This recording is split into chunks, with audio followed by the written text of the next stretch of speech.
আমরা আমাদের কর্মসূচি কিন্তু উপজেলা পর্যায়ে বিভিন্ন অলরেডি গৃহীত হয়েছে, তার মধ্যে সম্পর্কে আপনারা অবহিত আছেন। এছাড়া জেলা প্রশাসন আজকে আমরা র্যালি করলাম, আমাদের বিভিন্ন জেলা থেকে বিভিন্ন সেমিনার আছে, যারা সেরা হবে, বিভিন্ন কর্মশালা হবে, বিভিন্ন ফুটবল টিম বিভিন্ন টুর্নামেন্ট অনুষ্ঠিত হয়েছে, সেখান থেকে আমরা সেন্টারে করবো। তো আজকে র্যালি শেষে আসলে খুব একটা কর্মসূচি আজকে দিনের জন্য নেই, কিন্তু 22 তারিখে আমাদের সাইকেল যে র্যালিটা সেটা হবে এবং পর্যায়ক্রমে আমাদের জেলা প্রশাসন থেকে আপনারা এটা অবহিত থাকবেন আমাদের পরবর্তী কর্মসূচিগুলো।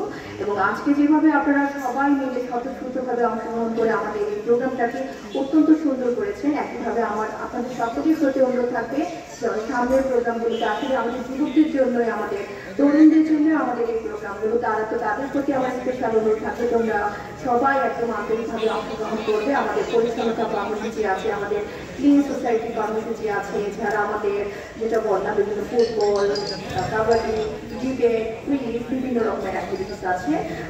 তরুণরা তো আজকে আমি দেখলাম আমাদের এসছে এবং তাদের সুন্দর দ্বারা বিভিন্ন ফ্যান্সি নিয়ে আসছে, বিভিন্ন তারা প্যাকার নিয়ে আসছে আমাদের সাথে। তো সবাইকে আন্তরিক ধন্যবাদ। আপনারা প্লিজ পরবর্তী কর্মসূচিগুলোতে একইভাবে আমাদের সাথে একইভাবে অংশগ্রহণ করবেন এবং আমাদেরকে সহযোগিতা করবেন। ধন্যবাদ সবাইকে।